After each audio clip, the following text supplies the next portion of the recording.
So we're taking our next big step into calculus here with integrating. And integrating is much more challenging than taking the derivative. We're going to see just somewhat of that challenge here as we finish off the semester with test 4.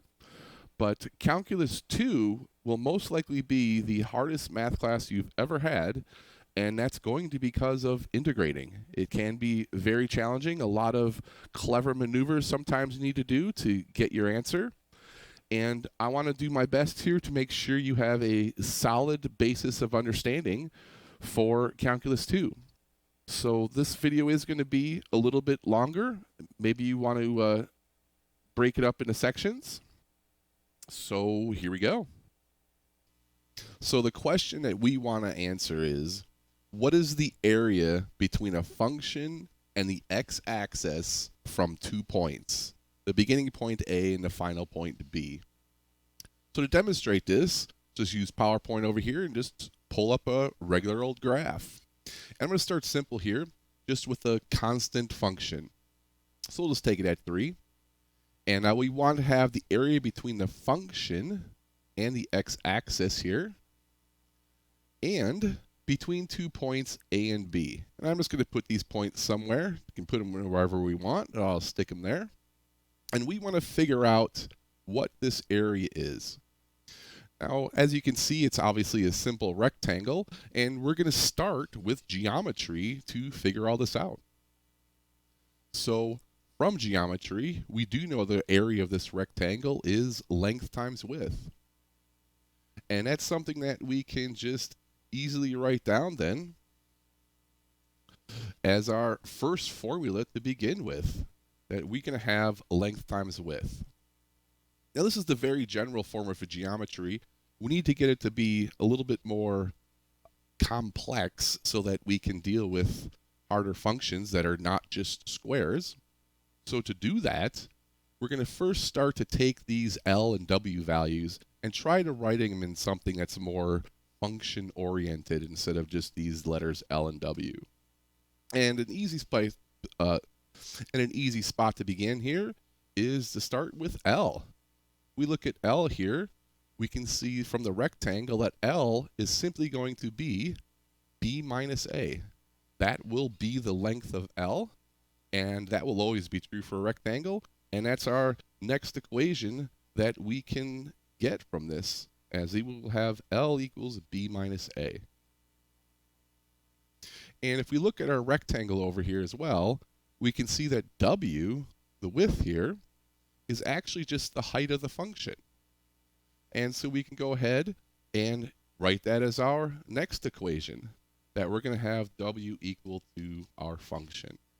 Now, this is only true for constant functions. We'll adapt this to more advanced things, but we got to start simple so the ideas come across. So given these two new expressions, we can then express A in terms of these new expressions. So now we're going to have that A equals, instead of L, we're going to have it as B minus A. And instead of W, because we know W is the function, we can just replace that in there. And this is still the same area formula as you're familiar with, length times width. It's just written differently. So this new expression for A is actually going to be our starting point on how to set up for more advanced things. And what we're going to do now is going to seem a little bit strange, because we're going to be dealing with just the simple rectangle here. But I'm going to split this rectangle into 2 rectangles. And we're going to get the answer again for the area under the curve, but using 2 rectangles. I know this doesn't make too much sense and why you would do this for a rectangle, because you most likely wouldn't, but this does help us develop where we're going to go to. So the next question that we want to answer then is, what is going to be the area then between a function and the x-axis between A and B using 2 rectangles? So if we look at our rectangles over here, let me put some L's and W's on there. These rectangles are going to be split evenly. All our rectangles will be split evenly. They do have the same length. And if we look at this expression for the length now, it's a little bit different than before. It's because now we have b minus a, but it's divided by 2. So our new expression here for L, now that we have 2 rectangles, so the expression for L now would be b minus a divided by 2. And this is our new expression here for L. And of course, W here is still going to be the function height. And so we can add that in there. That hasn't changed. And now we have L and W now expressed in these different letters. So now, to figure out the area of this rectangle, we're going to actually sum together 2 of these rectangles. So we can say that the total area of our full rectangle is going to be the area of one of the rectangles, say the green one, plus the area of the other rectangle. We'll just call that A2, the red one. So it's slightly more complicated than before because we're breaking it into 2 rectangles here to solve the problem. And now it's just a matter of determining what A1 and A2 are and then adding them together. So we know, using basic geometry again, what the area is for these rectangles. So we could write, say for the green rectangle, area 1, that we know that this is length times width from geometry. But we also have now our new expressions for length and width. So if we look over here, our expression now for length is b minus a over 2, and w is still our function. And this would be our expression then for the green rectangle. And likewise, for the red rectangle, which is area 2, it's actually the same thing because they're both the same rectangles. So here's our expression for the 2 rectangles that we're going to add together then to get the total area. So if we do that, you can see that these both are exactly the same. So the total area is going to be simply adding these together, which means we have 2 of them. And then we still have our b minus a over 2, and then our function height. And as you would expect, of course, these 2's cancel out, and we get the same formula that we just had previously of b minus a times the function, which is what we should expect since we should get the same answers. But the point here is that this strategy that we're going to use of splitting the area into multiple rectangles and then adding these rectangles together. That's the strategy we're going to do. And it's much easier to understand this with a horizontal line before we start to get into curvature. So I'm going to continue more with this horizontal function and split it into more rectangles and see how that works out. So let's now take our 2 rectangles and break them into 4. Now we could break them into 3 or 5, but it's actually drawing wise for me easier to keep these even, the number of rectangles. So what we're going to do now is figure out the area using 4 rectangles here. And this is what it'll look like. I'll split them all up. We now have 4 rectangles to figure out the total area here under the curve. And of course, there's still height W, but L, you can see, is shrinking. So L, the length of a rectangle now, is getting even smaller. And then it's an expression that we can write down. But first of all, the total area that we're going to have here then for our rectangle is going to be the sum of A1, A2, A3, A4, all meaning the sum of all of these areas, the red, yellow, green, and blue, add them all up. That will be the total sum of our rectangle. And we're going to do the same thing we've been doing. We're going to get different expressions for L and W and plug these in. So if we look over here at L, now it's also important to remember that these rectangles will always be evenly split. So all these rectangles all have length L, and they For the constant function, they all have the same w. The w will change when we have curvature, but the L will always be the same. The rectangles will always be the same thickness. So our expression for L here then, if we look at this, is we now have L is going to be b minus a, so the total distance, b minus a, but we're dividing it by 4 now, since we have 4 rectangles, and so our new expression is simply b minus a over 4. And that would be our expression for L. And of course, w is still our function height. That's not going to change with constant functions.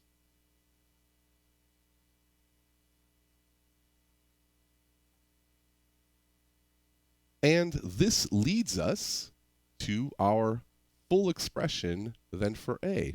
So we know that, say, A1, and we want to figure out what the area is for A1. Well, that's something we can write down. Again, all this comes from the geometry of a rectangle. We know it's length times width, and we know that the length is b minus a over 4. And we're multiplying that by the width, which in this case is simply the function. So that would be the area 1. Say, we'll call area 1 the blue rectangle here. And this area expression is, of course, the same for all the rectangles since they're all the same. So when we take the sum of all 4 of these, then that means we're simply going to have 4 of these expressions, and we can add them all together. So our total area here now is going to be 4 of these b minus a's over 4 times the function. And again, these 4's cancel out, as you'd expect, and we get back our formula that we should have, which is simply length times width for our total value of the large rectangle. Now, it's maybe a little bit tough to see, but if we look previously at 2 rectangles, we had a 2 here and a 2 here. And for 4 rectangles, we have a 4 here and a 4 here. And this pattern actually continues for how many ever rectangles we want to squeeze into this area. And so instead of writing a 4 here, I'm just going to use n. N is going to mean the number of rectangles. And that's what it'll mean throughout the lecture and your book. N is very commonly used for the number of rectangles we're going to use. And so our general expression then is going to be this. For how many ever rectangles you want to choose, that's what n is, and that will always give you the total area between the curve and the x-axis. And this formula, now that we have an n in here, is starting to get us closer to where we're going, because n is going to be the number of rectangles, and eventually we're going to let n go to infinity. We're going to squeeze infinitely many rectangles into this region. And we can't quite do that yet because we're still in the domain of algebra. And to start dealing with infinity, we will have to get to calculus. But that will be for next week. Everything today is actually algebra. But I'll mention some calculus stuff here and there. So to proceed forward here, we're actually going to need some more advanced notation. Because eventually, we are going to have so many rectangles in here that it's just going to be too cumbersome to gather all these terms together. I mean, imagine if we squeezed in 1 billion rectangles here. That'd be 1 billion terms you have to add together. And that's just, something you're not going to want to do by hand. And so to handle these much longer expressions, we're going to use what's called the summation notation. And a summation is this Greek symbol S. It's the sigma symbol. And it helps us write out expressions that are indexed. So if we go back to our area formula from before, it's indexed. And that index is what we need for summation notation. And I want to check out the equation editor here and have you look at it for a second, because I think it's pretty useful and how it shows the summation symbol here. So here's our sum symbol. And what always goes in this big first box right here, that's our function. This is the thing that we're going to be summing here, whatever's going to go there. And at the bottom, in this box right down here, this indicates the indice that we're going to start with. So if we look at our expression, we're going from 1, 2, 3, and 4. So we're starting with 1. And that's what we would put here.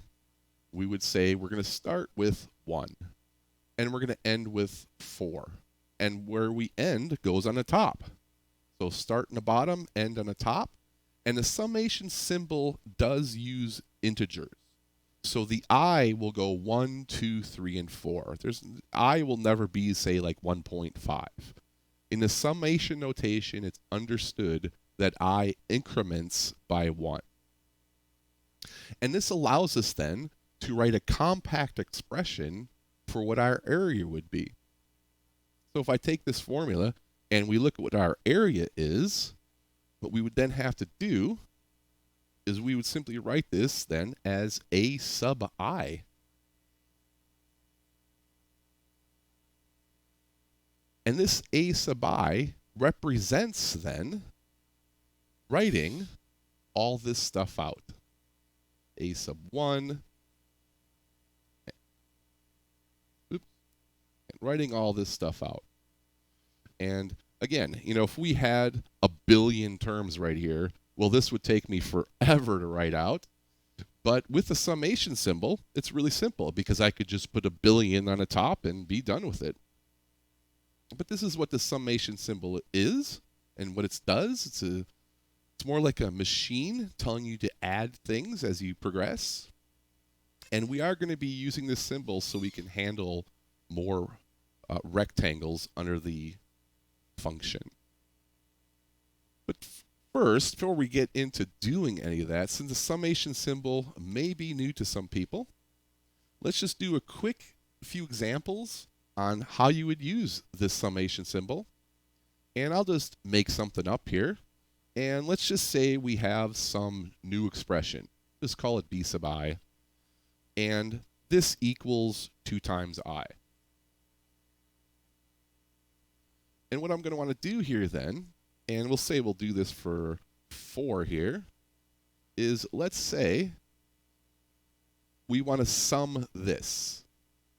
So here's our expression. We have B sub I. We're going to go from I equals 1 to 4. So first we start with 1. So we have I equals 1, so we have B sub 1. Well, what does B sub 1 equal? Well, we'd go to our expression right here for B sub I. If I is 1, then we'll just plug I in, which means B must be 2. And once we've done our first term, we're done. And now the summation symbol means we're now going to add the next term. Now the next term means we increment I up by 1. So now I becomes 2. And so now we'll take 2, look at our expression for B sub I. So if I is 2, then we have 2 times 2, which will get us 4. And then the summation symbol says, okay, great, now add the next term. And so now I is 3. So if we look at B sub I here, now that I is 3, then 2 times 3 means we have 6. And the summation symbol says, cool, well, keep doing that. Add another term on there, and you keep doing it until you get to the top integer, which is 4. And that's what we're at now. We're at 4, so I equals 4. So if we plug that in, we have 2 times 4 equals 8.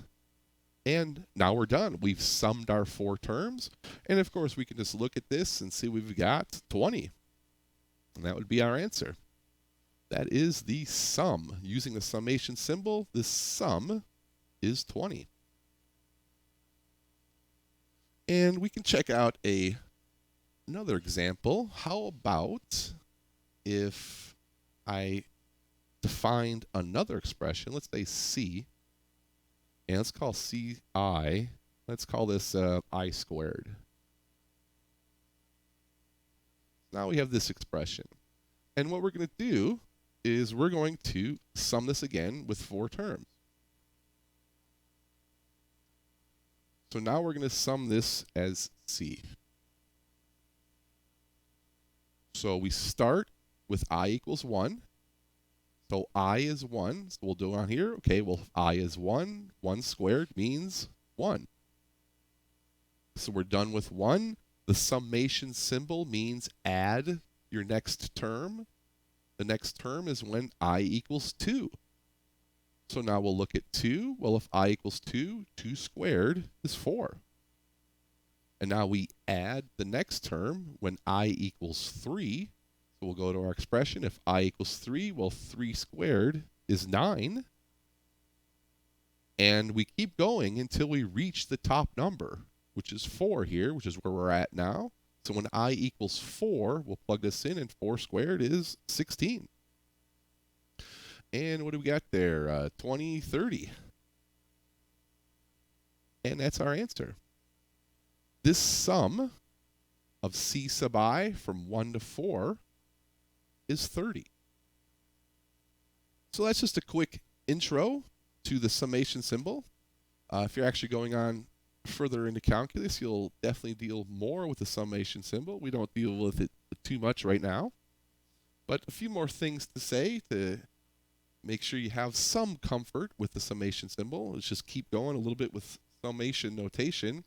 And let's get back to our area, because ultimately we want to use this symbol so that we can express all these rectangles that we're going to squeeze under the function.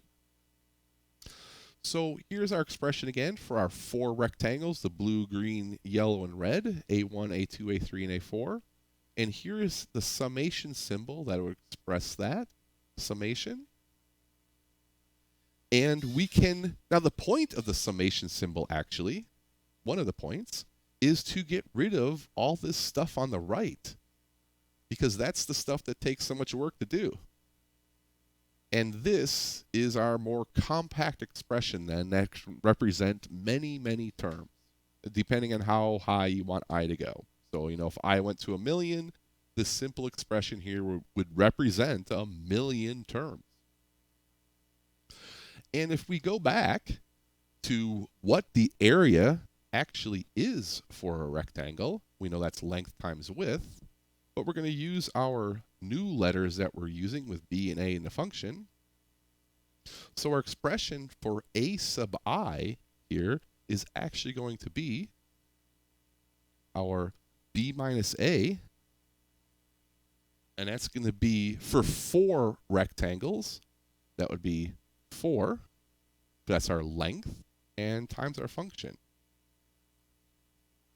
This is what we talked about before for our expression or area. This time I'm just putting this index on it of a sub I.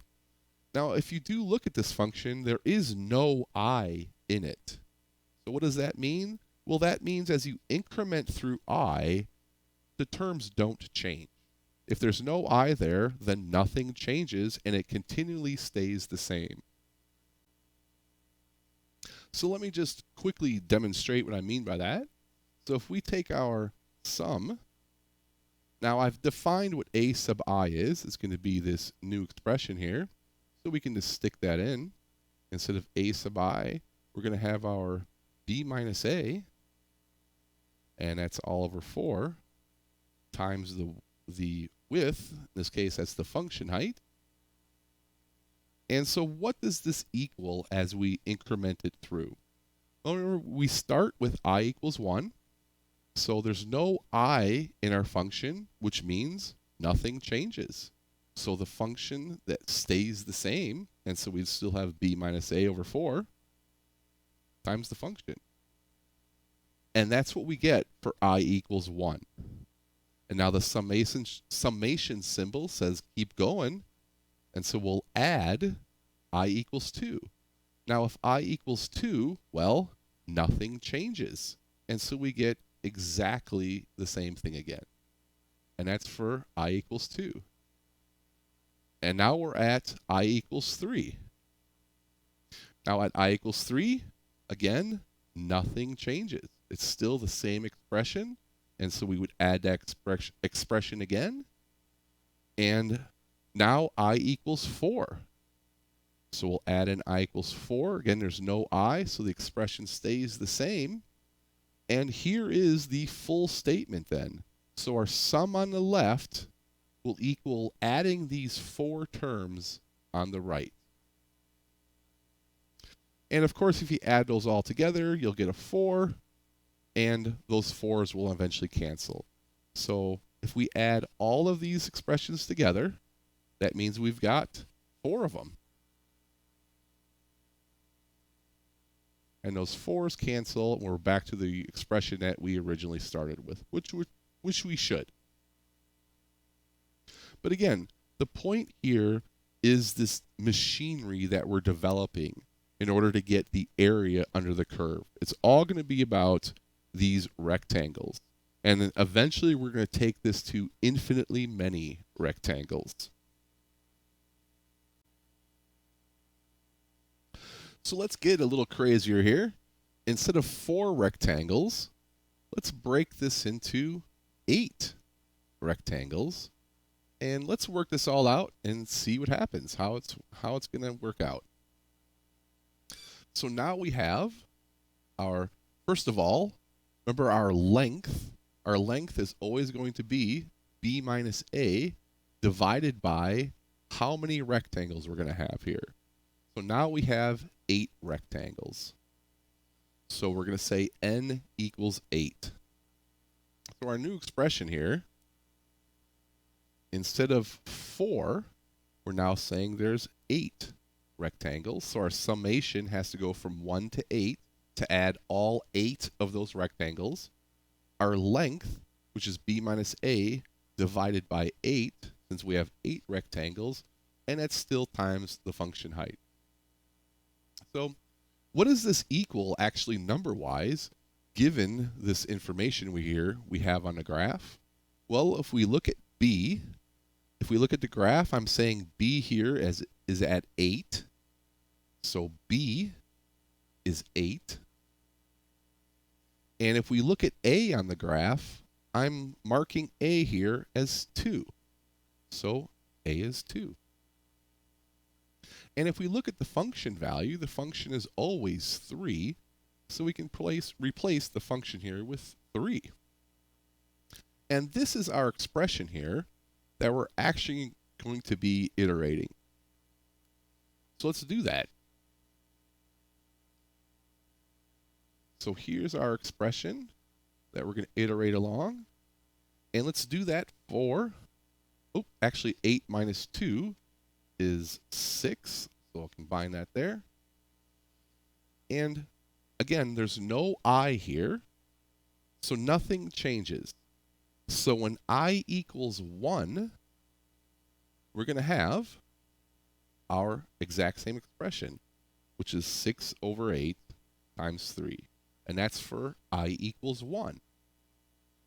And now the summation says, okay, great, you did I equals 1. Now go to I equals 2 and add that. Well, there's no I in the function, so nothing changes. And so we have I equals 2, I equals 3, I equals 4, 5, 6, 7, 8. And this would be our full expression then for our summation. So you can see, hopefully, that the summation symbol is a compact way to write out many, many terms. And especially when we start getting n to be very, very large, you're definitely not going to want to write out all these terms. Now for this first homework though, 4 terms is probably the max you're going to go. It's still a little bit of work, but nothing that's going to be 8 or 10. So if we did add all this together, of course, all of these terms are the same, and there's 8 of them. So we've just got 8 of these terms. And then you can see our final result here, since the 8s cancel, is just 18. Which is, of course, the answer I'm sure you've already are able to obtain just from simple geometry of length times width there. Now I do want to say something really quick here. about where this is all leading to. So our expression that we have is our algebra expression here. This is our general expression. So this summation here is going to be the basis for what we're going to be continuing to do. Now notice here's our b minus a, and we have an n now. And the n again represents how many rectangles you're going to break this area into. Now what's going to happen next week is that we're going to let n go to infinity. And in order to do that, we can't do that with algebra. In order to let n go to infinity, then we're going to have to use our favorite tool from test 1, the limit.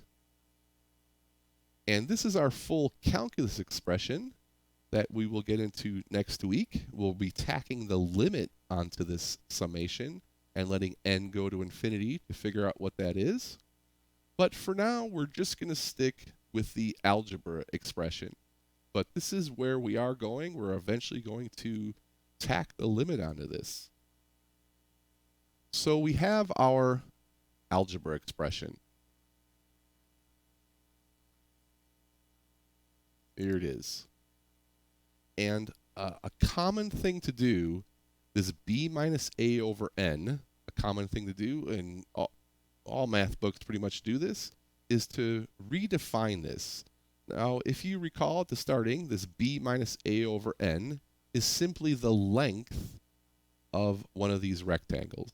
And now all the rectangles have the same length, and the length is always going to be b minus a over n. So that length there is always going to be our b minus a over n. But L is not commonly used for this expression. What is commonly used, though, is delta x. So again, another algebra expression using the delta symbol, which means change in x. And so we have delta x is b minus a over n. And we're just going to replace L now with delta x, because that's the common thing to do. And we're going to stick this into this summation. So now instead of b minus a over n, we're going to simply have this delta x.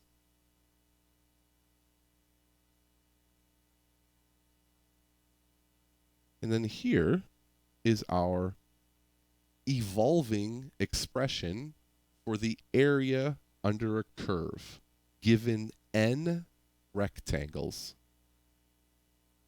So now that we have an expression, a starting point, we need to advance this now to be able to handle curvature. Since so far, this result only works for horizontal functions. So in order to get some curvature in there, let's get rid of our graph over here and start blank again. And our new question here, or our statement that we're going to do, is we're going to now use our area formula with functions that have curvature. So our area formula, again, is this expression right here. That's our area formula we're going to use. And also, delta x is our b minus n over a. These are our two expressions that we are at now. And again, area, try not to lose too much focus here. Remember, this is still length times width. Delta x is the length, and the function is the width. So it's still length times width. We are just writing it in a more advanced way so we can handle functions with curvature. Now, I think it's really important to understand here what is given to you for these problems that you're going to be doing. So when you do these problems, what is given to you is always going to be the function A, which is your starting point, B, which is your ending point, and N, the number of rectangles. So try to keep that in mind. This is the information that you are given. You won't have to figure this stuff out. You're always going to be given these 4 things, and then you need to know how to use these 4 things then to get the area under the curve. So let's start with an example. And I'm just going to start with the simplest function that has curvature, always our good old friendly parabola. And so I'm going to define a new function here, minus x squared plus 9. So if we look at our graph over here, that's what it looks like. Our inverted parabola, and of course it has its y-intercept at 9 there. And we're going to start squeezing some rectangles in here. But all I've given is the function so far, minus x squared plus 9. I also have to give a and b, because you need to know where to start and you need to know where to end. So I'll just make some numbers up to keep it kind of simple. I'll just say a is 0 and b is 2. So we're going to start at 0 and we'll go to 2. And let's do this with 2 rectangles. So we're going to say n equals 2. And again, I want to make sure it's understood these 4 pieces of information have to be given to you. And then we will use this information to figure out how to get our answers. So if we look at the graph on the right side here, I'm going to stick these markers in here. So here's where a equals 0 and b equals 2. And then the region that we're interested in is this green region. This is the area we want to figure out under the curve between the x-axis between 0 and 2. We want to know what this green area is. And for today, we're only going to approximate this area. Algebra can only approximate this area.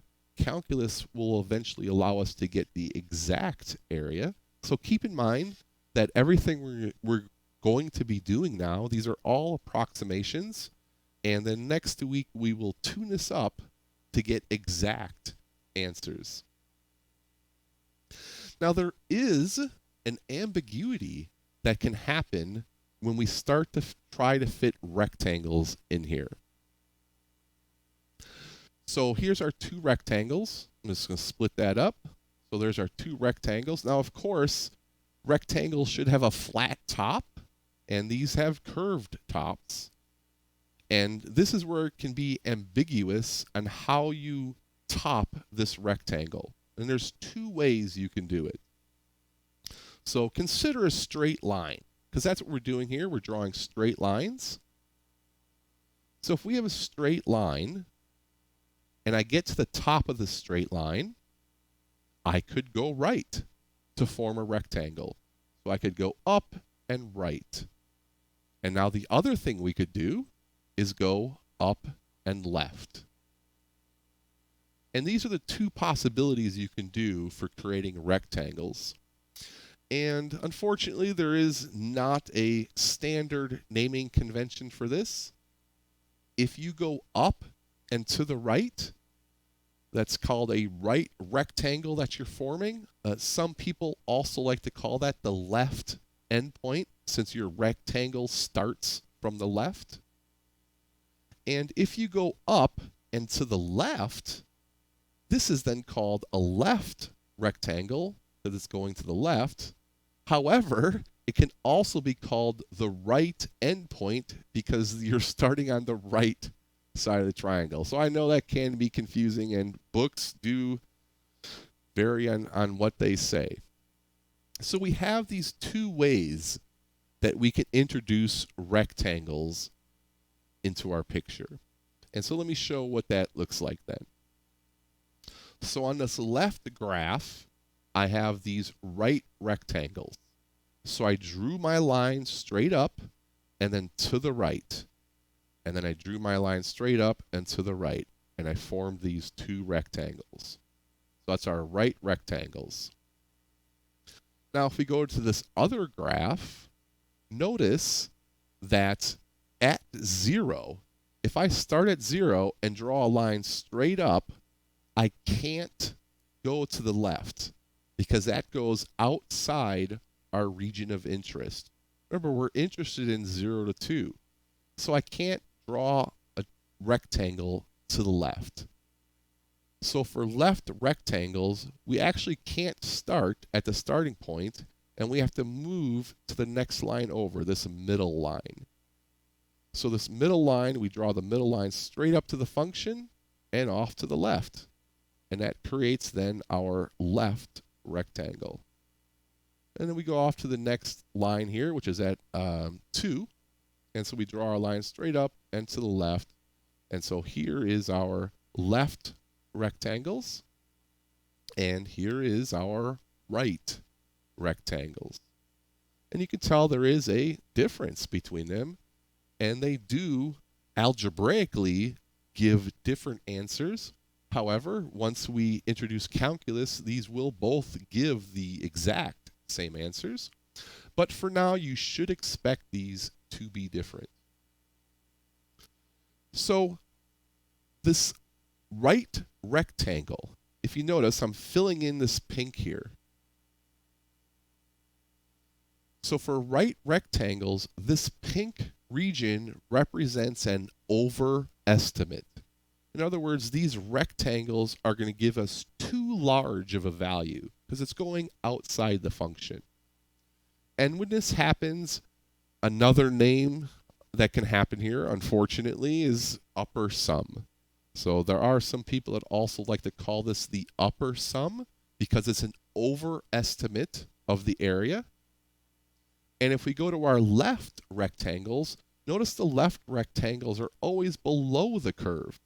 And so the pink region over here represents an underestimate. And so it's common for some people to call this the lower sum, since this will give us the lower estimate, and this one over here will give us the highest estimate.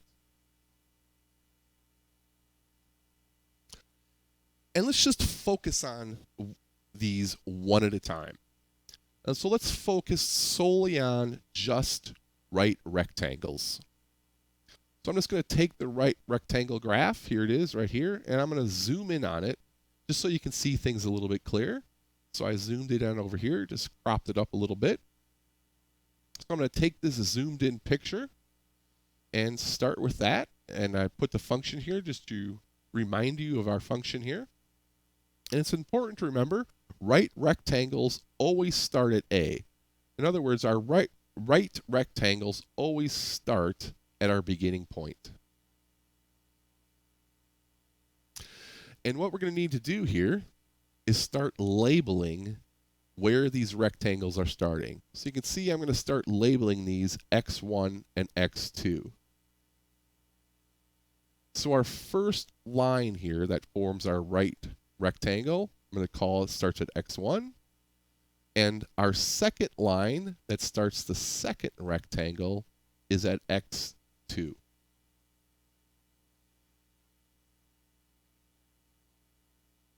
And a challenge for us here is going to be then to figure out what these x1 and x2s should be.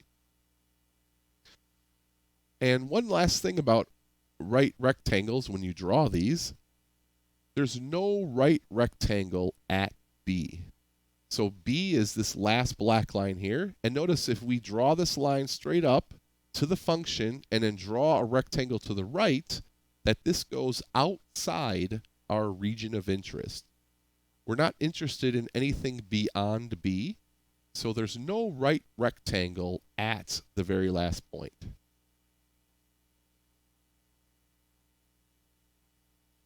Again, I'm flashing in here the thickness of these rectangles. Remember, they're always going to be the same, and we're going to call these thickness delta x.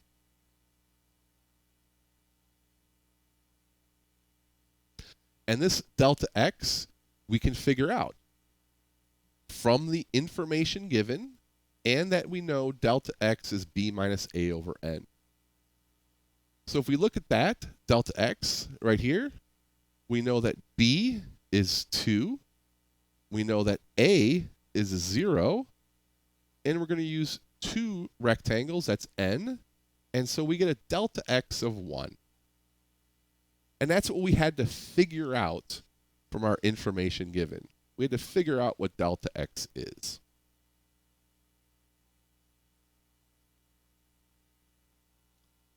So for right rectangles, let's just focus on right rectangles, this one here. What we need to figure out is an expression for these x1 and x2 values. And again, if we have 100 rectangles, then we're going to have 100 of these x values. And so we need some expression that's going to represent all these values. So if we look at x1, our first rectangle always starts at a. And so that tells us then what x1 should be. That x1, our very first starting point, has to be a, because that's where our first rectangle is going to start. And so for right rectangles, x1 is always a. That's always our starting point. So the question is then, okay, well, if we have x1, then what would x2 be, our next increment over? So we want to know, what is x2? So if we go back and look at our graph here, well, x2 is delta x away from x1. So we can say that x2 is going to be x sub 1, our starting point, plus delta x.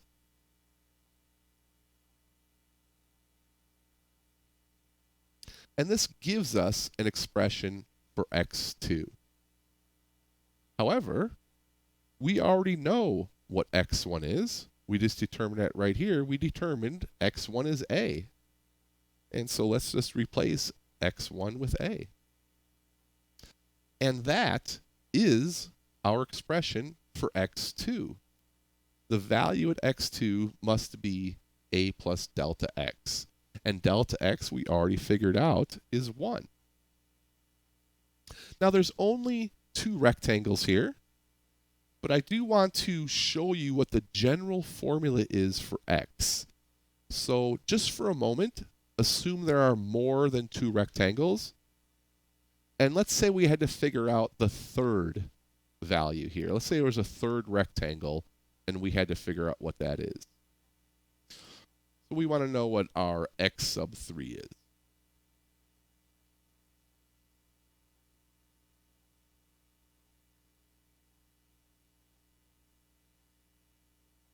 We want to know what this equals. So x sub 3, if we would continue on, would be at this last black line right here on the right. Now notice this black line here is a delta x plus delta x plus x1 away. So we can say that x3 is x1, our starting point. And then we're going to add to that a delta x and a delta x. So x3 would be x1 plus 2, the delta x away. And again, we know x1 is a. So if there was a third rectangle, we would have this expression then for x sub 3. The third rectangle would be located then at this position. And let's just do one more. Assume there would be a fourth rectangle. Well, where would that be located at? Well, we would have x sub 4. And so x sub 4 would be at this gray line here, the end of my graph I have right here. And so that would be x1 plus 1 delta x plus 2 delta x plus 3 delta x. So x4 would have to be at the position then of x sub 1, our starting point, plus 3 of these delta x's. And again, we know x sub 1 is a. So let's just replace that. And if you look at these expressions, maybe you're seeing a pattern here. And that pattern we can then understand and determine the general formula for all the x's. So notice, x sub 4 has a 3 here. X sub 3 has a 2. X sub 2 has a 1. And x sub 1 has a 0. And so from just recognizing this pattern, we can determine what the general formula for x sub I is. In other words, any point you want. They all start with a. And again, notice 4 goes to 3, 3 goes to 2, 2 goes to 1, 1 goes to 0. And so this gives us an expression then that is I minus 1. So when I is 4, we get 3. When I is 3, we get 2, and so forth. And this is what's being multiplied by delta x. And this right here is our pretty big deal because it's our general expression for right rectangles. This will give us every x sub I position. So for instance, if you want to know what the 10th position is, x sub 10. Well, if I is 10, 10 minus 1 means 9 delta x. And that's our position.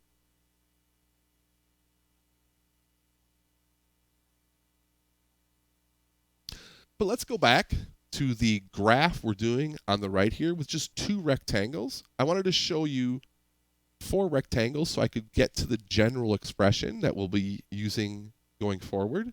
But let's go back to just using 2 rectangles and finish off the problem we're working here on the right. So if we look at this area over here, we're going to add these 2 rectangles together, just like we did with the horizontal line. So we're going to have our area then is going to be the first rectangle. Now the first rectangle has a height that's the output of the function at x1. So to get the height of the first rectangle, we are simply plugging x1 into the function. Plugging x1 into the function gives us the height of the rectangle.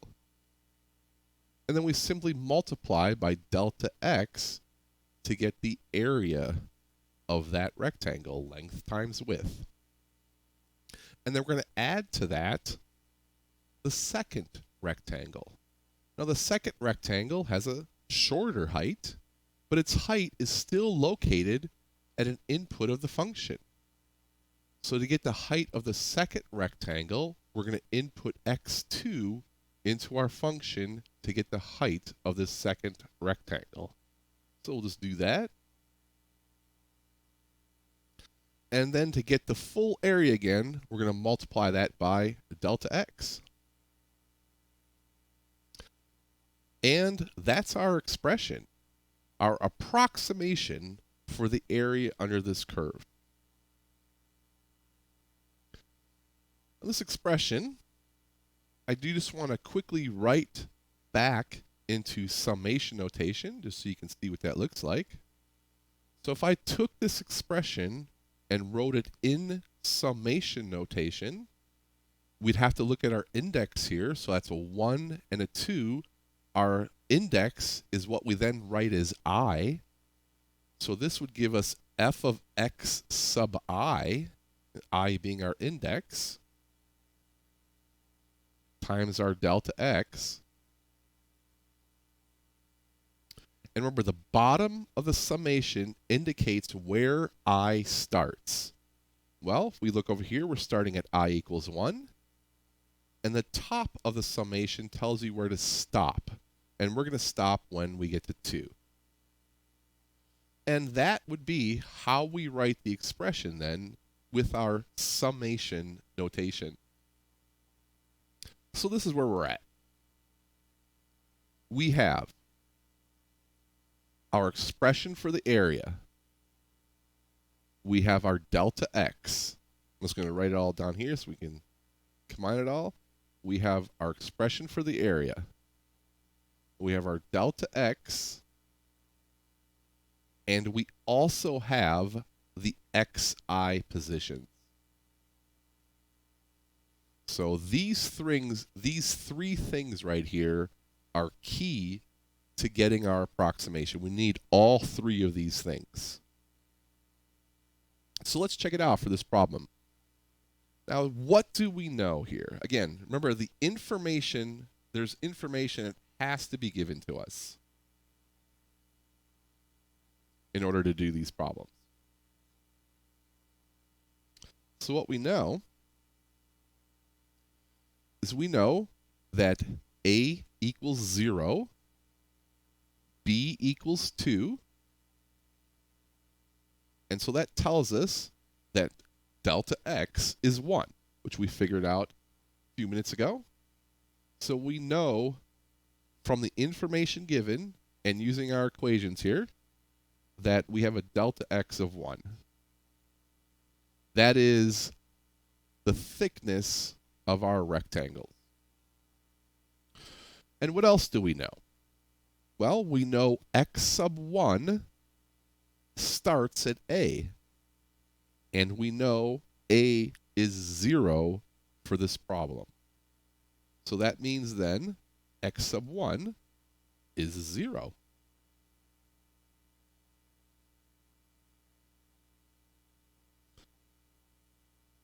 And now that we have x sub 1 and delta x, we can then figure out what x sub 2 is. So we can use our formula right here. When I is 2, 2 minus 1 is 1. So we'd have A plus delta x, and A is 0.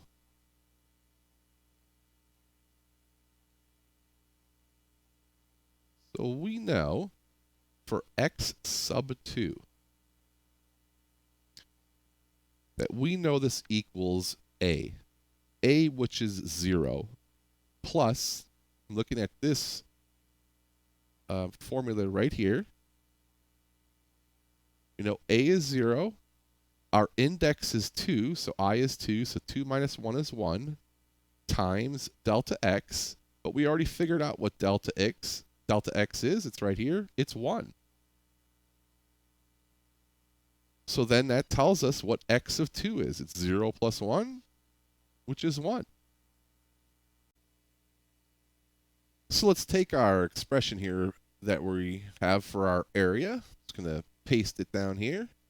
We can stick it by our information we know. And I'm just going to get rid of the summation symbol here since we are going to figure these two terms out by hand. So what does this equal? What does this total area equal here?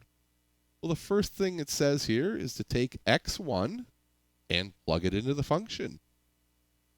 And x1 we figured out is 0. So we're going to take this 0 and plug it into the function. Minus x squared plus 9. And plugging 0 into that gets us 9. Now it says that we should multiply this by delta x. And we figured out delta x over here. We figured out that's 1. And so 9 times 1 gets us our 9. And then we have our plus sign. Moving on to the next term. The next term says take x2 and plug it into the function. So what's x2? Well, we figured out what x2 is. It's 1. And so we'll plug it into the function. And 1 squared is 1, so 9 minus 1 is 8. To give us our final answer then of 17. And that is our answer. Our approximation for the area under the curve with two rectangles is 17 units. units, meters squared or feet squared, inches squared, whatever units, but that would be 17. So now that we've done 2 rectangles, let's beef it up a little bit. How about 4? Now I am zooming in on the graph here so that you can see it better because I'm trying to squeeze more and more rectangles in here, which makes the picture tinier and tinier. So I'm going to zoom in on that. And you can see I now have 4 rectangles squeezed into this area between 0 and 2. And all of these rectangles have the same thickness of delta x. That's always going to be true for our rectangles. And we can figure out what that delta x is, because remember it's over here. It's our b minus a over n, where b is 2, a is 0, and n is 4. And so here's our delta x of 2 minus 0 for b minus a, 4 for our 4 rectangles, which means that delta x is now 2 over 4, which reduces to a half. So with 2 rectangles, we had delta x of 1. With 4 rectangles, our delta x is now a half. So now the question we're going to try to answer is, what is this area if we use 4 rectangles? So let me write out, I think it's always important to understand what is going to be given. Now again, what is given is the function. I'm giving that to you, the minus x squared plus 9. I also have to give you the starting point, which I'm saying is a equals 0. I have to give you the end point, which I'm telling you is b equals 2. And then I have to tell you how many rectangles to break this into. And so I'm saying that's n equals 4. This information will always be given to you for these problems to do. So you don't have to think about this. You simply have to identify this information in the problem. The part you have to think about here is the stuff you got to figure out. And how we're going to figure this stuff out is the equations that we've been using. So we have our, first of all, we already figured out what delta x is. And so that's a good piece. We're going to need that. So that's good to write down. We already figured out that delta x is a half.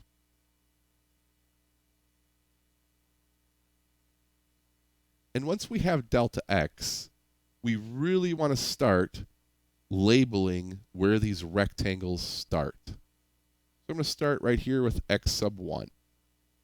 Now remember, for right rectangles, x sub 1 will always be a. So we have then, for our first x value, x1 equals a, and a is 0. And so that's our first position for x1. It's 0. Now recall, to get the other positions, I'm just going to copy this expression down here. To get the other positions, we're going to use this expression. So let's get x sub 2.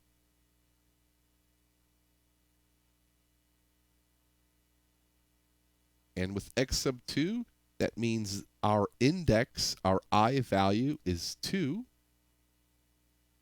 So let's look at our expression here. It says this must equal a. We know a is 0 plus I minus 1. Well, I is 2, so 2 minus 1 is 1. And then delta x. Now, of course, 0 we can just erase, so I'll just get rid of that. And so we can see x2 is delta x.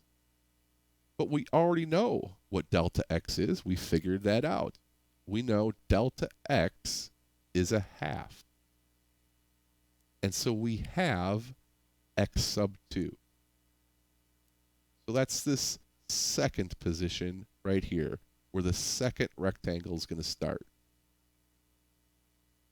So what about this third position? Well, we'll keep using our formula.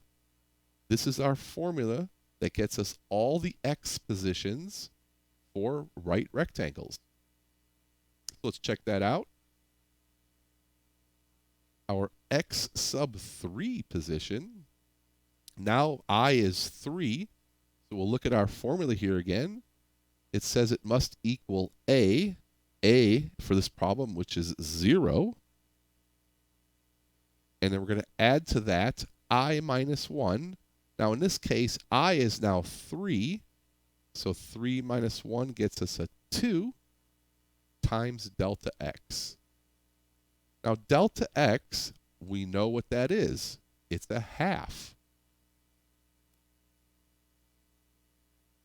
So we have 0, which we can just erase out of there, and 2 times a half, which is 1.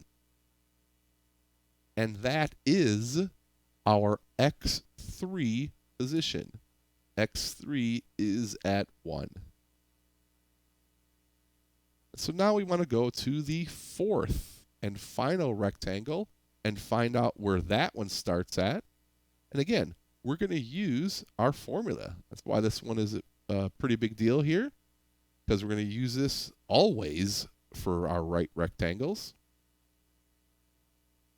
And by the way, I will give a summary at the end that condenses all this information if you just want to have something compact to look at. But for now, let's just keep working this through. And so our x sub 4. Now I equals 4, so a, again, a is 0, but I'll just write that in there so you can see that. We have 0 plus I minus 1, so now I is 4. So 4 minus 1 gets us a 3. 3 times delta x. We're doing 3 times delta x, but we know what delta x is. It's a half.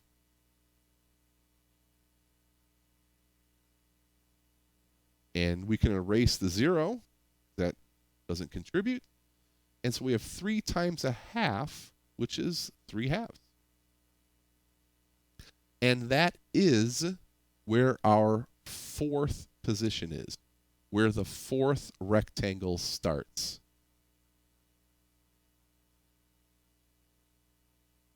Now that we have these positions, we use these positions to figure out the height of each of these individual rectangles.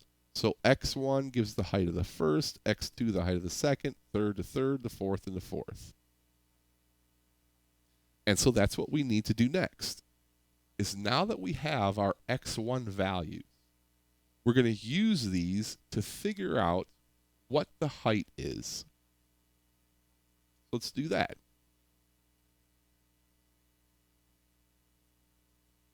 Let's first figure out what the function is when we put in our x sub 1 value.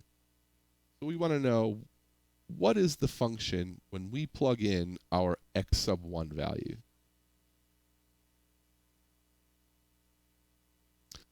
So our function again is minus x squared plus 9. x1 is 0. So we're going to plug 0 into our function, which means that simply equals 9.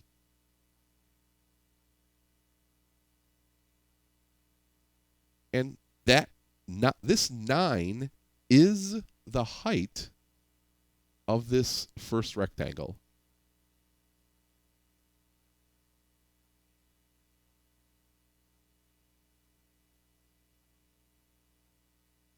Let's go on then to the height of the second rectangle. So the height of the second rectangle occurs when we plug in x sub 2.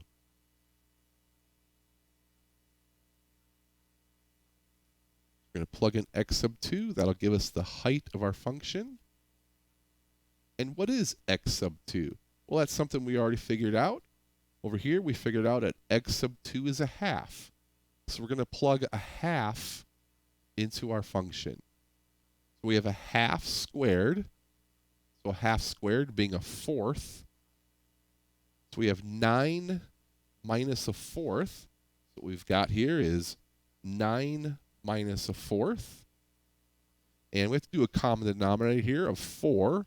So this is all ultimately going to be 9 is going to be 36. So our 36 minus 1 will give us then, adding these two together, a 35 over 4. And that is the height of the second rectangle. And we want to do this for all the rectangles. So that means we have to go to x sub 3 now. So we're going to plug x sub 3 into our function. And what is x sub 3? Well, we figured that out. X sub 3 is 1. So we're going to take 1 and plug it into our function. So 1 squared is 1. 9 minus 1 is 8. 8 is the height of the third rectangle. And then our last rectangle has a height when we plug in x sub 4. Let's do that. We plug in x sub 4 into our function.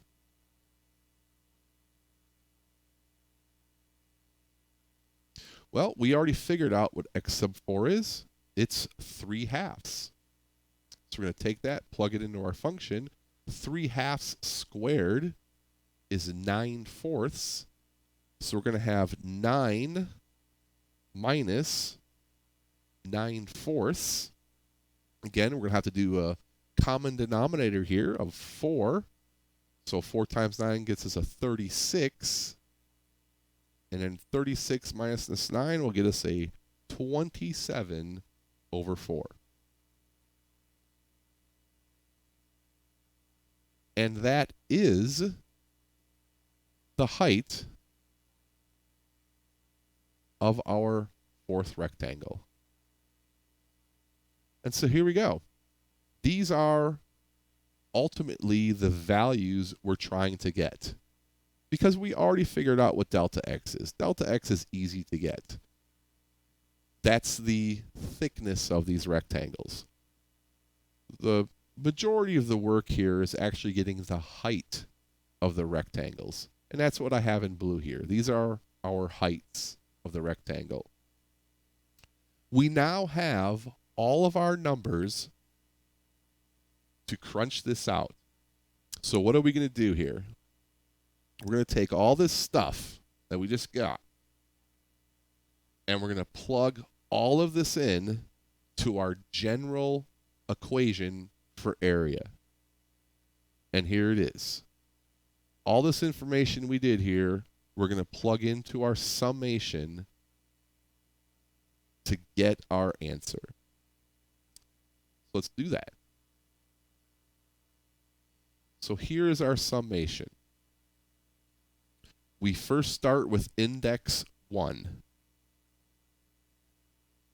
So I equals 1. So we're going to have f of x sub 1. Whoop. Not like in there. X sub 1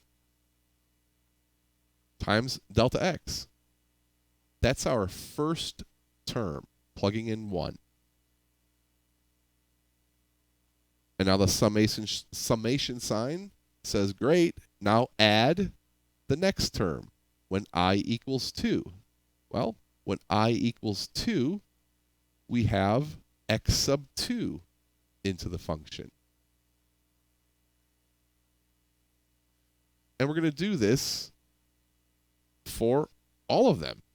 So now we did I1, we did I2, and now we're going to do I3.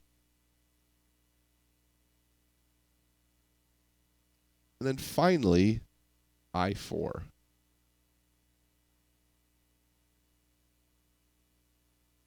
So maybe getting a little ugly looking, but this is our expression here that will get us our answer. Now notice, and this is always true,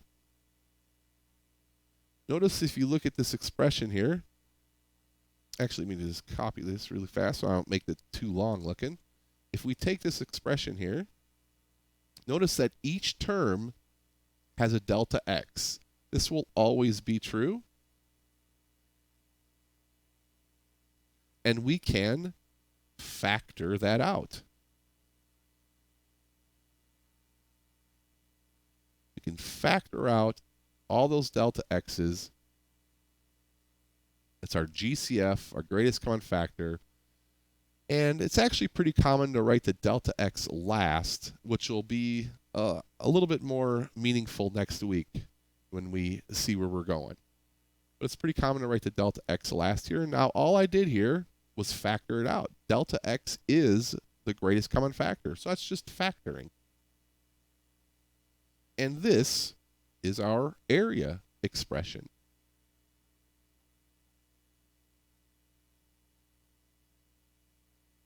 Now, if you look above, we've already figured out what all this information is. It's just a matter now of plugging it in. So if we look at this expression and the numbers we've already figured out right here, we can see then that f of x sub 1, which is right here, is 9. F of x sub 2 is 35 over 4. F of x sub 3 is 8. And then f of x sub 4 is 27 over 4. And all of this will be multiplied by delta x. Delta x, which we already figured out, is a half.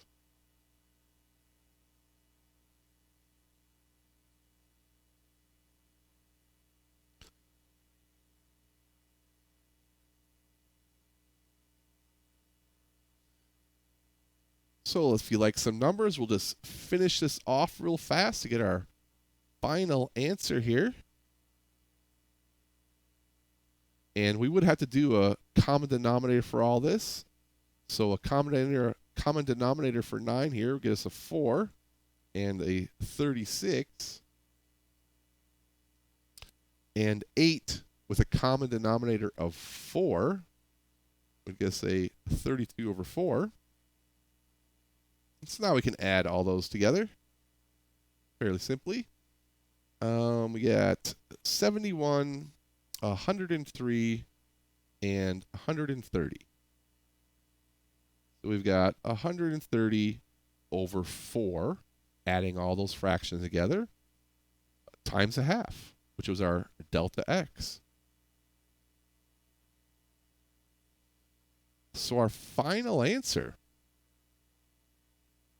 would then be 130 over 8. Now, yeah, you can simplify that. Not going to, I guess that's actually not too bad, only division by 2 there. So it would have a 65 over 4. And that's our final answer.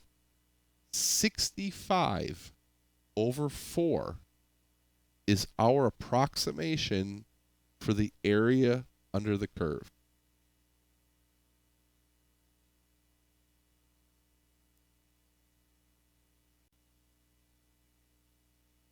And that's what we get for right rectangles. Now we'll come back to right rectangles again, but let's go check out what happens when we do left rectangles. So we're going to do all of this that we're doing, but now our question is going to be, what is the area if we use 2 left rectangles? So let me adjust the graph over here to our left rectangles. So here is our left rectangles from previously, and I am going to zoom in on this so that we can see a little bit better detail here. Here's our 2 left rectangles. The pink area representing the underestimate here.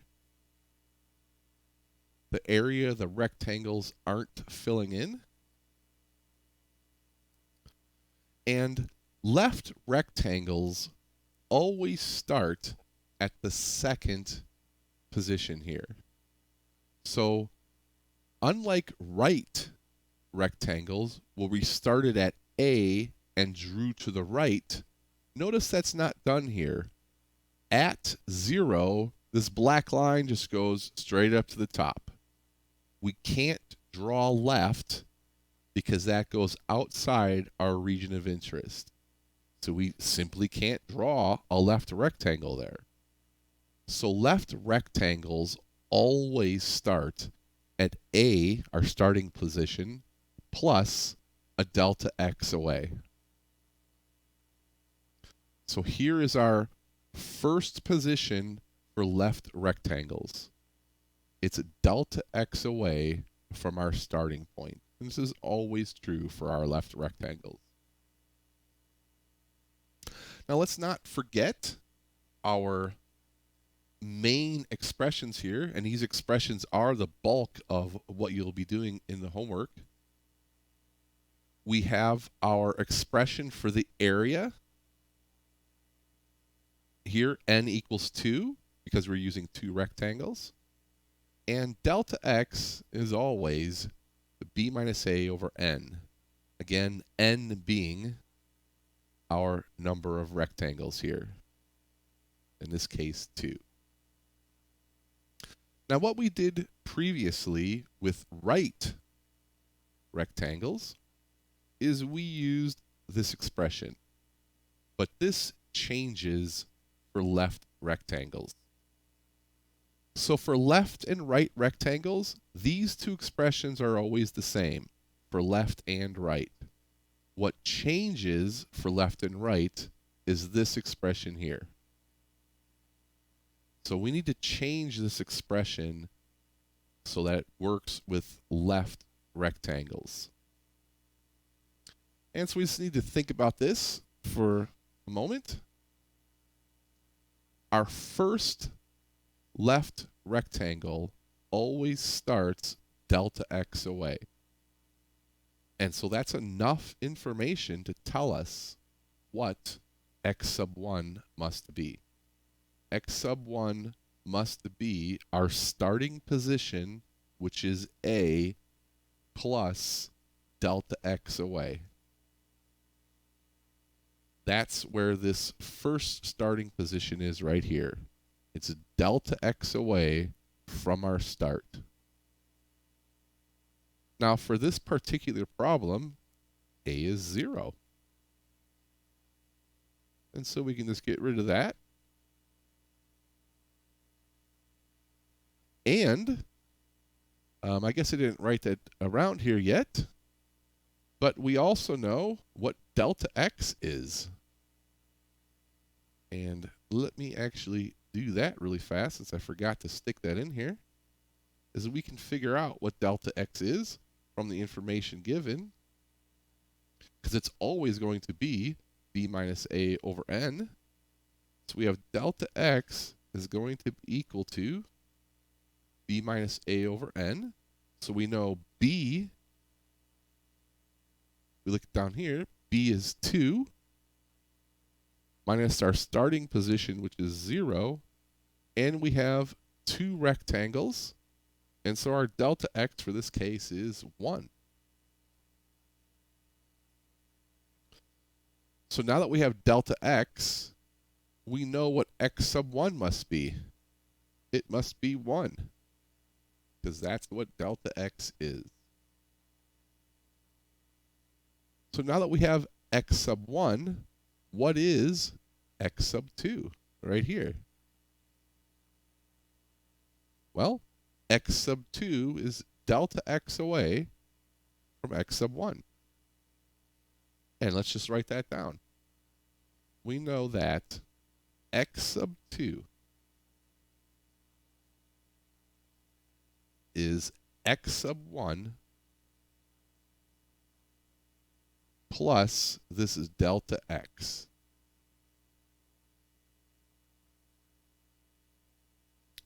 But we know what x1 is. We just figured it out.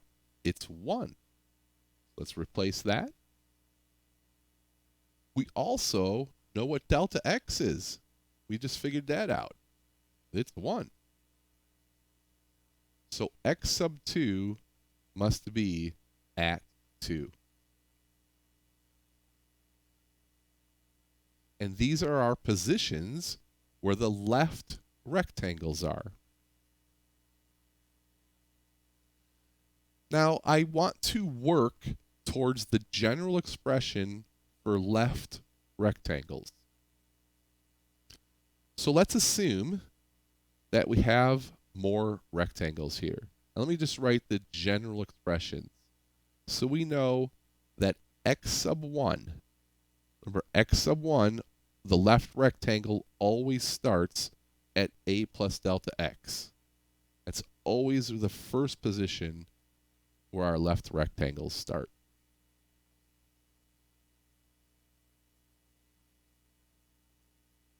And now we know the second position, x sub 2, is always going to be x sub 1 plus delta x.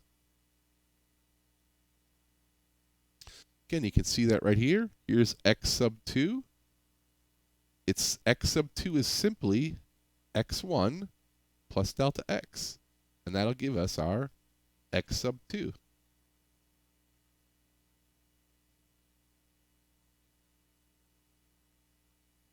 And we know what x1 is. We just figured it out. x1 is always, for left rectangles, a plus delta x. Let's substitute that in. x1 is a plus delta x. So you can see we actually have 2 delta x's here, so we'll just add them together. And that is our expression for x sub 2. Now let's pretend for a moment that there's more rectangles and that there's a third one. Now a third one would start right here at the end of my graph right here. And the third one would be x sub 2 plus delta x. Again, hopefully you can see that right here. We'd have x sub 2, and then we go a delta x to the right, and that gets us to x sub 3. And we know what x sub 2 is. We just figured it out. X sub 2 is a plus 2 delta x. And hopefully you can notice here then, we have 2 delta x plus delta x to give us a total of 3 delta x.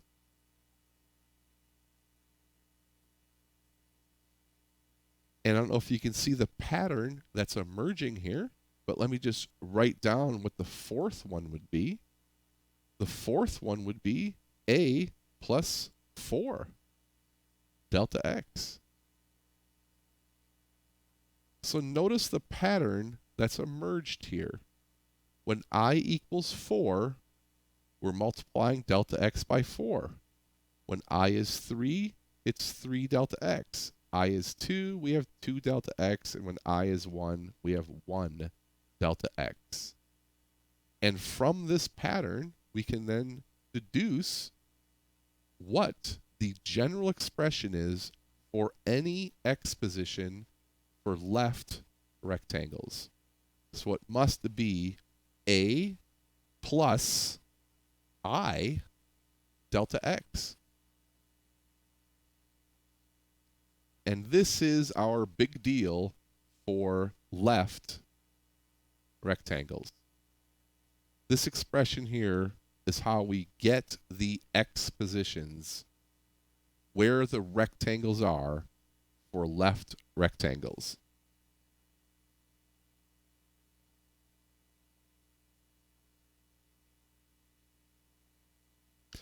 So let's go back to the problem we're working here. We actually have two rectangles. And again, I think it's important to remember what you're given so that you know what you're supposed to be figuring out. So again, we're given the same thing as before because I haven't changed the problem at all. I've just gone from right rectangles to left. So we still have a starting position of a equals 0. We still have an ending position of b equals 2. And we're still using n equals 2 rectangles. And that's given to us.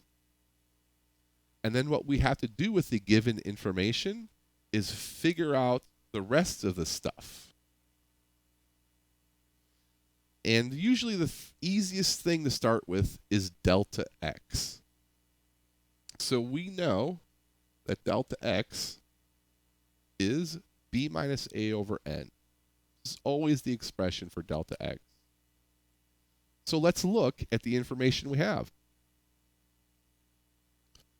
So we are told here that b is 2 minus a, which is 0, over n equals 2, which then tells us then that delta x must be 1.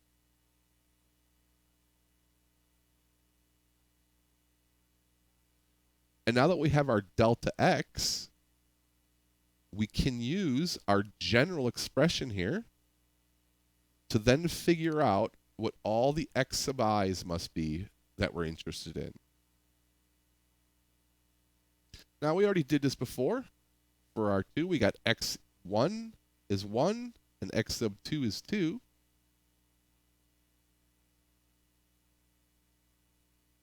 And now once we have the position of where the rectangles are, we use these numbers then to figure out the height of the rectangle. So x1 right here, this middle black line, x1 is the height of the first rectangle. And then x sub 2 is the height of the second.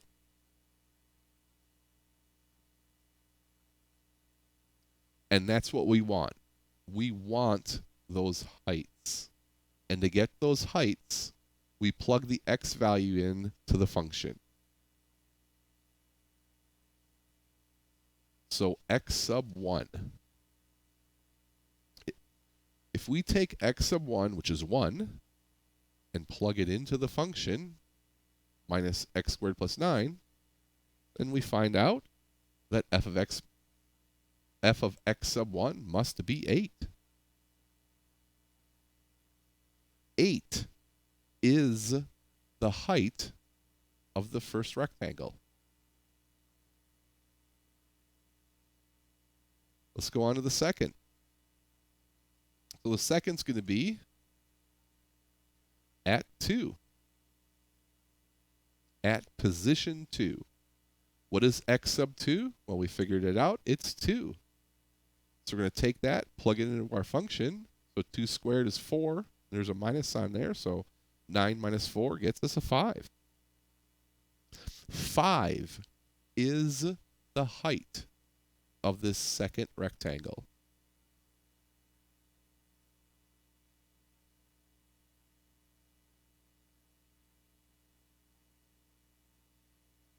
So now that we have our information, so let me just summarize this again. We're given a, b, and n, and of course the function. We're given these things. Then you or me, or whoever's working the problem, we then have to figure out delta x. Once we have delta x, we can figure out the positions of the rectangle, the x sub 1s, x sub 2s, and so forth. Once we have the positions, we can then plug those positions into the function to get the height of the rectangle.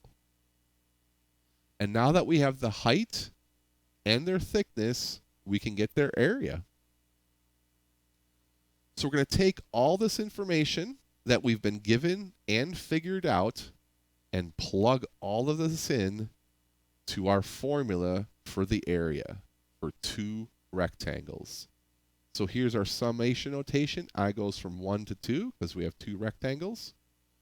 And then writing this out, we have f of x sub 1, f of x sub 2.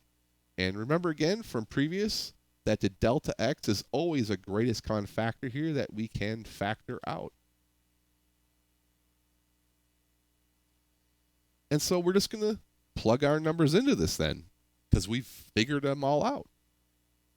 We know what f of x sub 1 is. It's 8. We know what f of x sub 2 is. It's 5. And we're going to multiply all of this by delta x, which we figured out is 1. And so our final answer here is 13. Now recall, so we have 13. 13 is our underestimate for the area. 13. Recall for the right rectangles that we ended up getting, for 2 rectangles I should say, we ended up getting 17. So 4 units higher because the right rectangles gave us the overestimate. Now I do want to be clear here that right rectangles don't guarantee an overestimate. It all depends on how what your concavity is of the function. So just because you're doing right rectangles, don't connect that with always being an overestimate, because it's not always true. The only way you can tell if something is an over or underestimate for complicated functions is to actually crunch out the entire number and see which one is larger and smaller. And we'll do that. But I just wanted to stress, don't connect upper sum with right rectangles. And likewise, don't connect lower sums with left. That just happens to be the case for the problem I'm working here, that it turns out that way. So we've done 2 left rectangles. So let's bump it up. Let's bump it up to 4. Now I'm going to zoom in here. I'm zooming in because it's getting pretty complicated, the picture, so you can see everything. So the same function, minus x squared plus 9 from 0 to 2. Here's our 4 rectangles. You can see the pink area is getting smaller. The more rectangles we add, the better our estimate is getting. So let's figure out what this is. So our next question here is going to be then, what is the area for 4 left rectangles? So let's look at our equations. What are the equations that you're going to be dealing with? And here they are. These are our 3 equations for left rectangles. Now remember, these first 2 are always the same whether it's left or right. The only thing that changes for left and right is your x sub I values. So here are the x sub I values for left rectangles. So here's our 3 equations that we're going to get our information from. And let's go back again. Let me write down what is given here. So remember again, what is given is our starting point, our ending point, and n, the number of rectangles. Given this information and our 3 equations, we can figure then everything else out.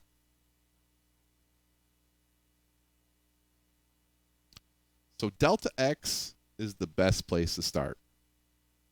So we need to figure out delta x. And that's easy enough. Just b minus a over n. And if we look at our information, we can see b is 2, a is 0, and n in this case is 4. And so now we have a delta x that's a half. 2 over 4.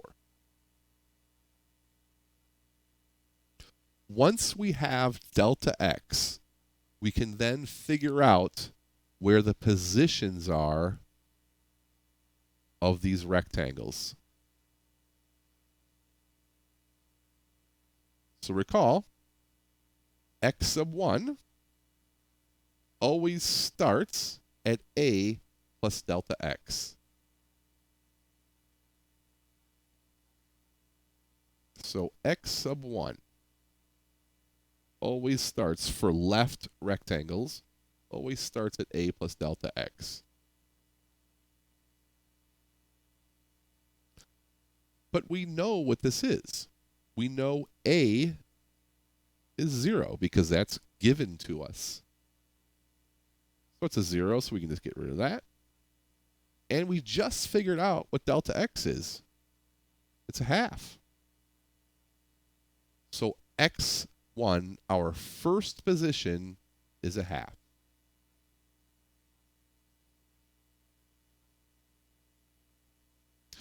Let's go on to the second position over here. This is where the second rectangle starts. Now remember, these are left rectangles, so we start at x2, go up to the function, and draw to the left to get us our left rectangle.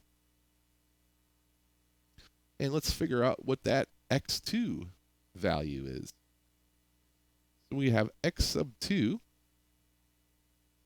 Now we know this equals, again, looking at our general form, our x sub i's, it's going to be a plus I delta x. We know a is 0 plus I. Now in this case, I is 2 times delta x. Now, of course, 0 is meaningless to add there, so we can just get rid of that. And we also know what delta x is because we figured that out. We know delta x is 1/2.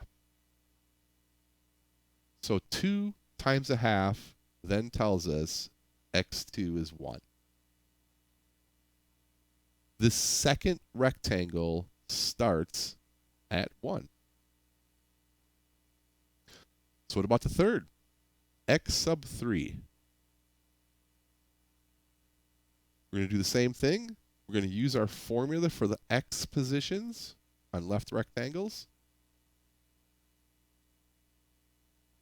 We're going to have x sub 3 then is going to equal a, which is 0, plus I delta x. Now in this case, I is 3 times delta x. Adding 0, meaningless, so we'll just get rid of that. And delta x, we know. It's a half. So 3 times a half is 3/2. And that is the position of the third rectangle. The third rectangle at x3 is 3/2. So the last thing we need is x sub 4. Again, we'll use our expression for the x positions.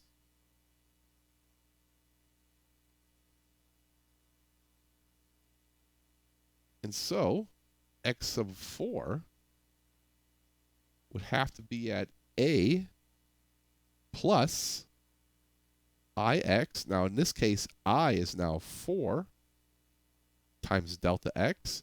Delta x, which we know is a half.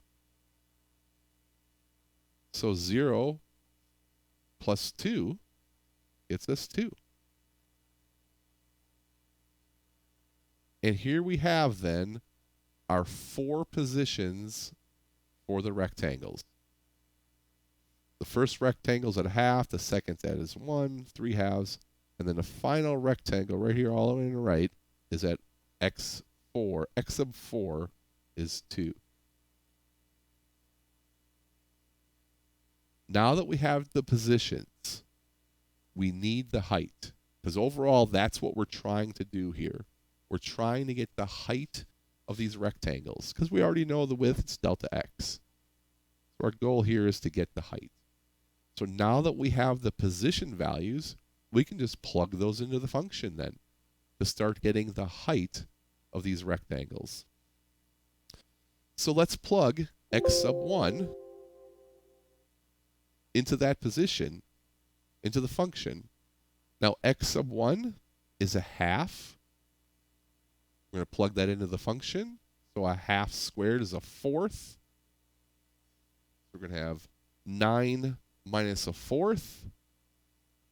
Using a common denominator there, that'll be 36 over 4. To then finally get us a 36 minus 1 to get us a 35 over 4. This is the height of the first rectangle. So let's figure out the height of the second. Now the height of the second occurs at x sub 2. Well, what is x sub 2? Well, we figured that out. It's 1. So we'll plug that into the function. 1 squared is 1. 9 minus 1 is 8. 8 is the height of the second rectangle. And we keep going. So now we'll check out what x sub 3 is.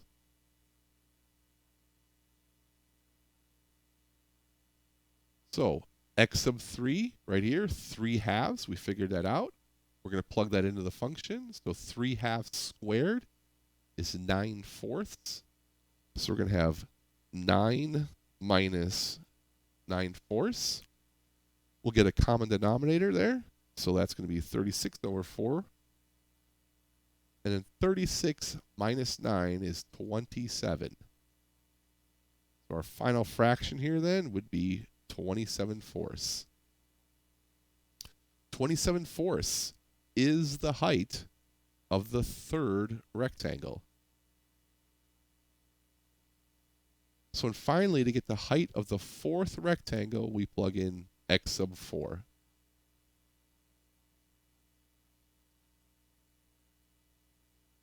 So x sub 4 is 2. Plug that into the function. 2 squared is 4. 9 minus 4 gets us a 5. And here are our 4 heights for our rectangles.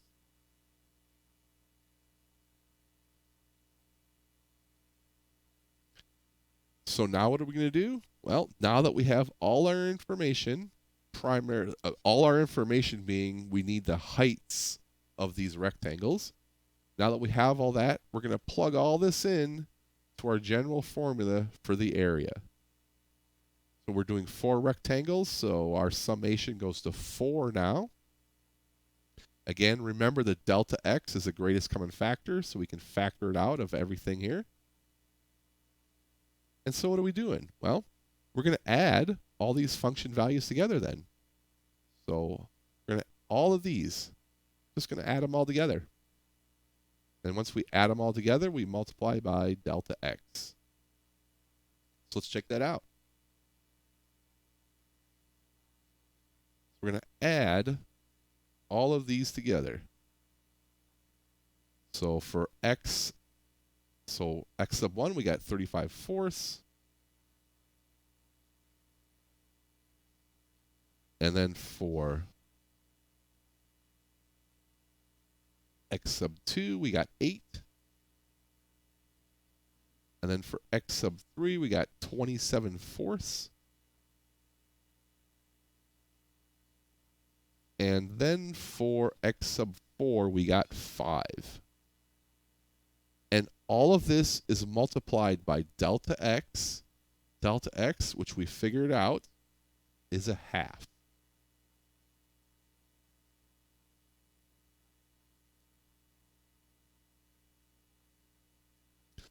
So there's the remaining arithmetic we got to finish up here to get our final number answer.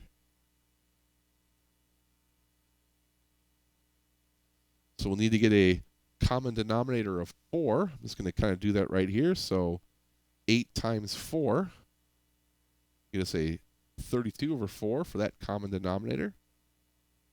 And then 5 times 4 get us a 20.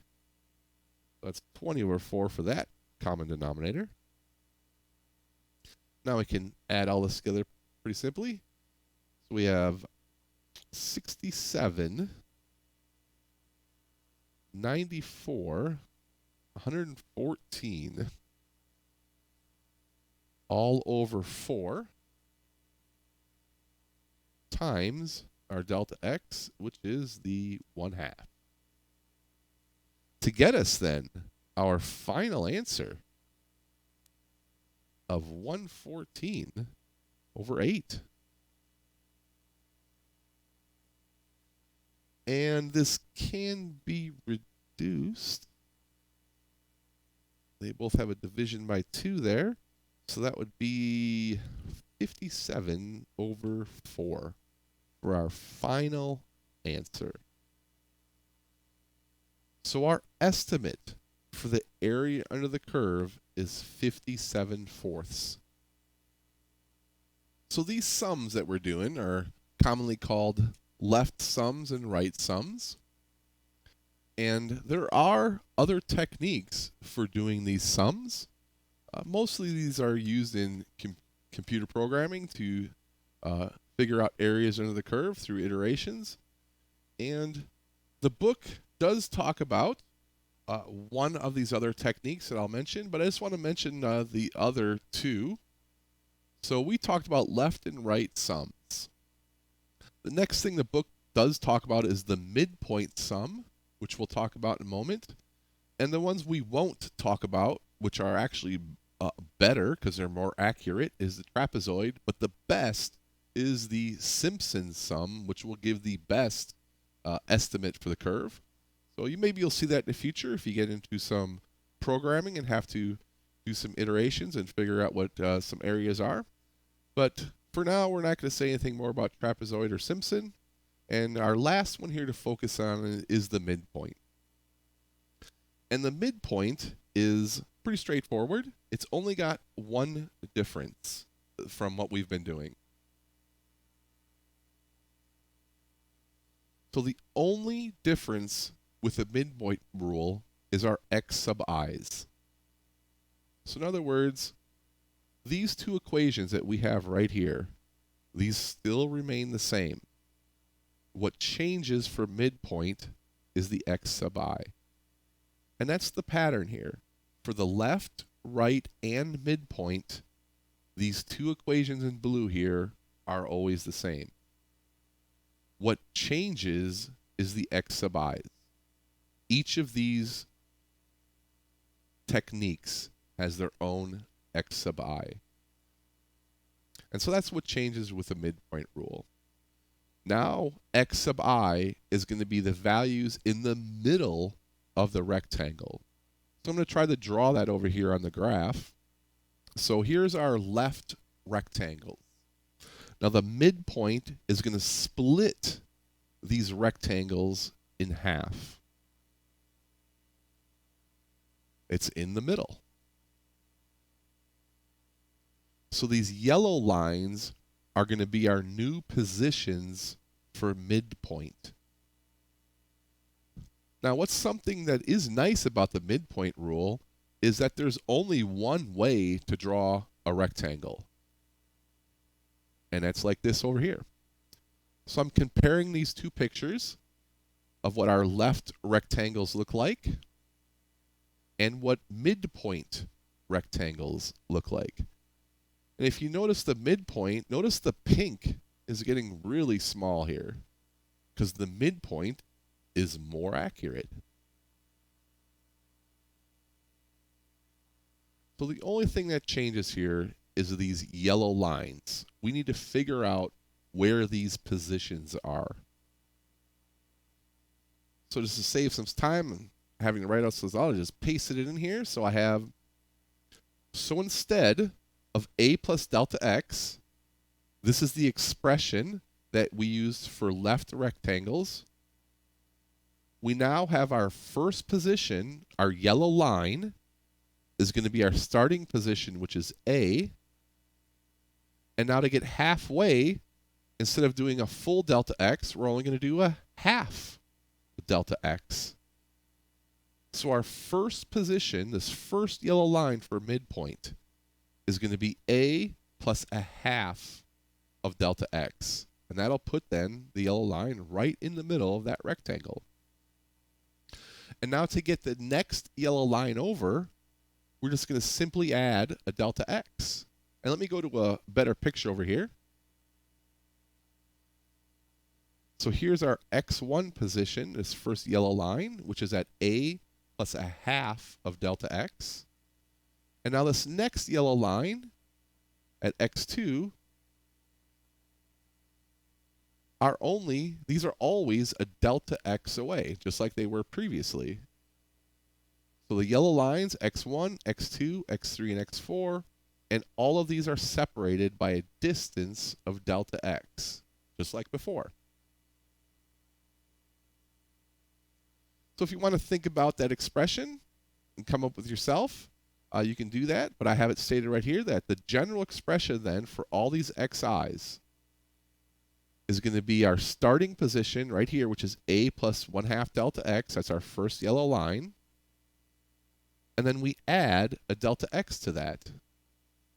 Now this expression ends up turning out to be I minus 1 to get that. And we can do a little simplifying to get our final expression here for the x sub i's for the midpoint rule. So now we have this I minus a half sitting in a parentheses here.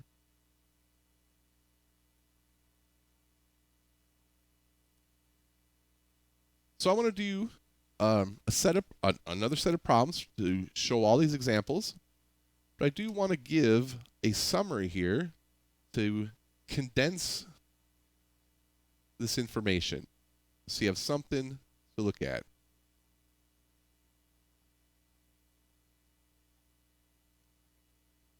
So here's our summary. When you do these problems, the problem will always give you the function, the start point, the end point, and the number of rectangles. You don't need to think about that. You just need to identify it from the problem. Now, what you do need to think about are our two general expressions. So for the area, we have our general expression here. Notice there's an n, the n indicating how many rectangles you're going to use, and delta x, which is always our b minus a over n. So we have 4 pieces of information that will be given, 2 equations that we'll always be using. Now remember, what changes for left, right, and midpoint are the x sub I values. And so here is that summary. For right rectangles, we always have this expression. For left, this expression, and then for midpoints, here's our x sub I expression. These equations represent everything that will be used in this homework.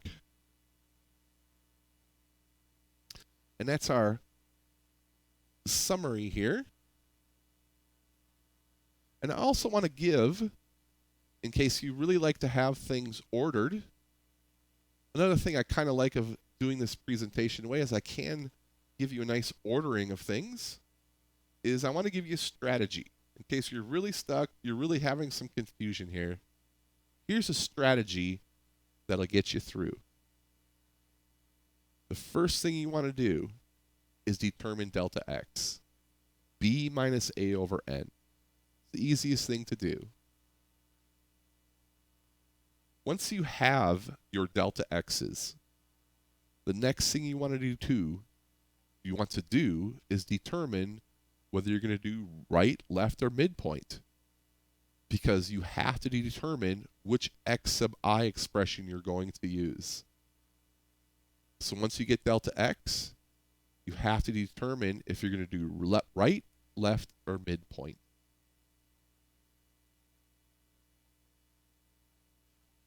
So once you determine that, once you have your formula for x sub I think a good thing to do is to list all of those out. Determine all those x sub i's and list them out. Like I've been doing here. I think it's a good thing to do. Once you have all your x sub i's, remember those are the positions where the rectangles are. Once you know where they are, you can figure out their height. And that means taking all these x's and plugging them into the function. And again, I think a good thing to do here is just to list them all out. And now once you have these functions, which are the height of the rectangles,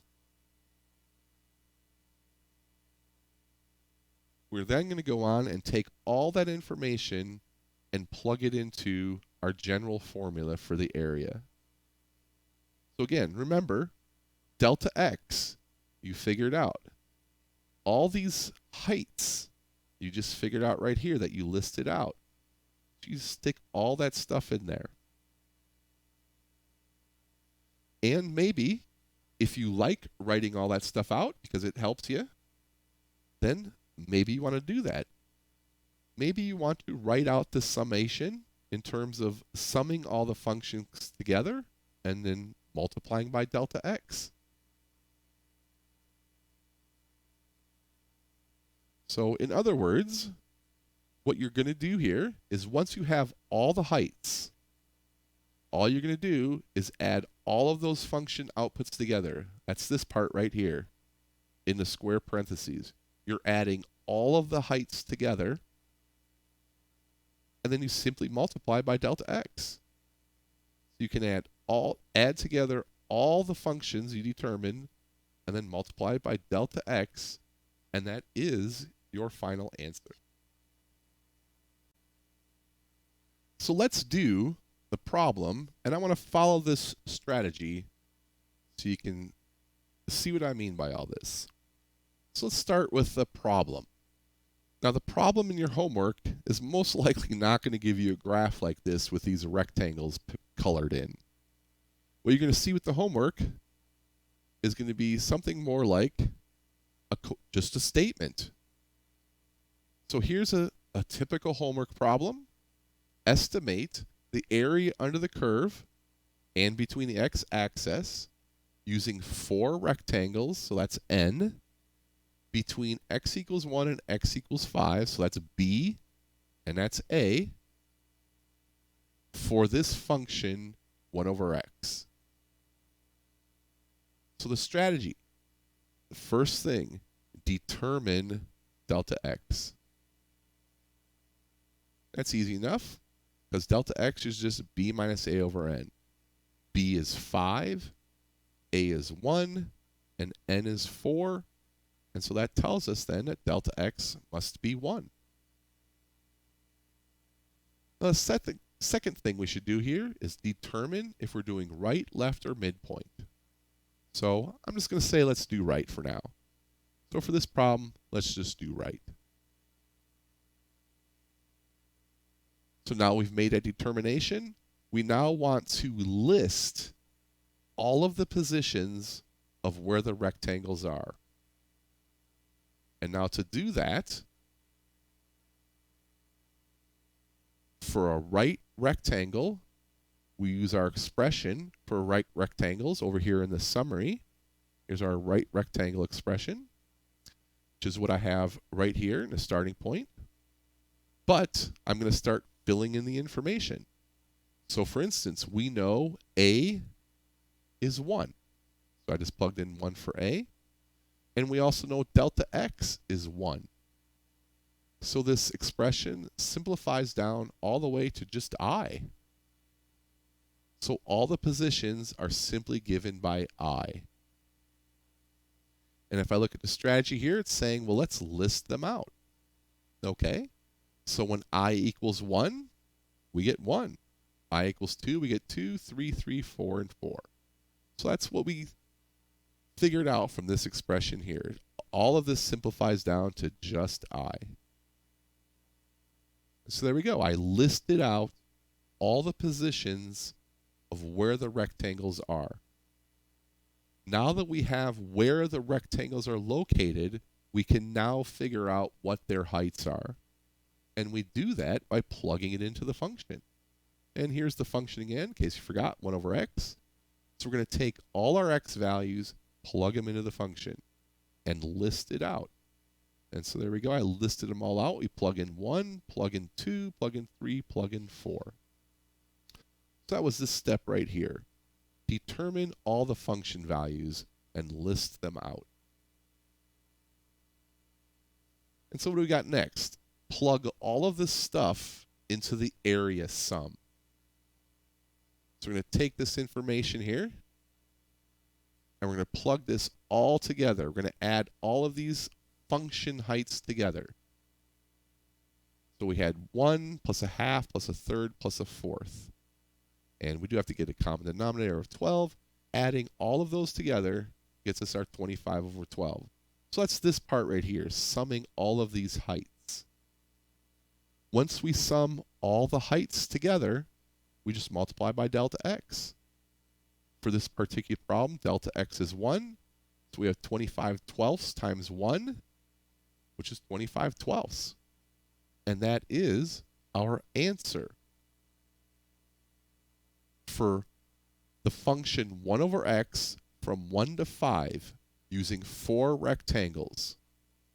Our estimate for the area under the curve is 25 twelfths, just a little bit greater than 2.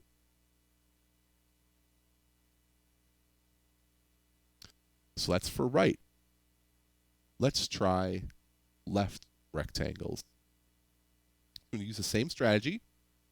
I'm just going to remind you again, using our summary chart here, that left rectangles are given by this expression, a plus I delta x.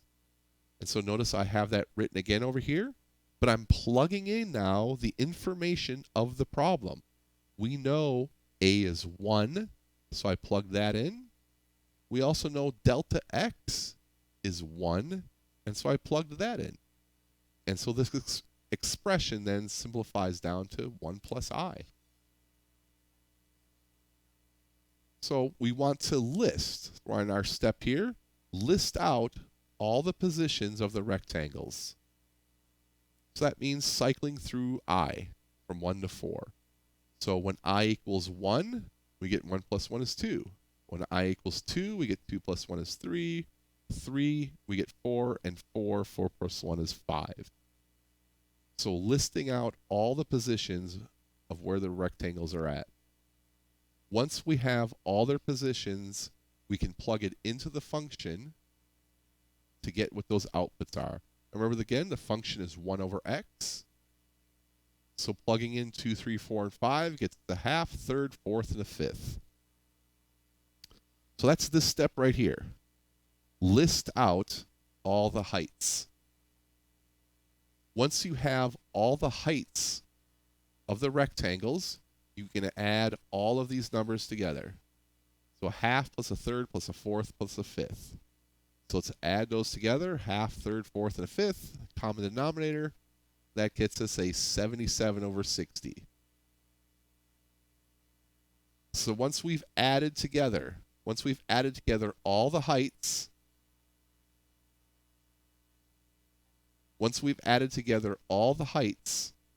then we simply multiply this by delta x. And in this problem, delta x was 1.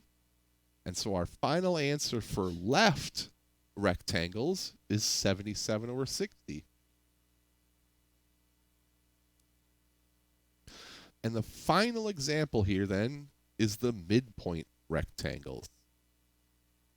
So let me just remind you on our summary page here for midpoint rectangles, what our position formula is, our x sub I.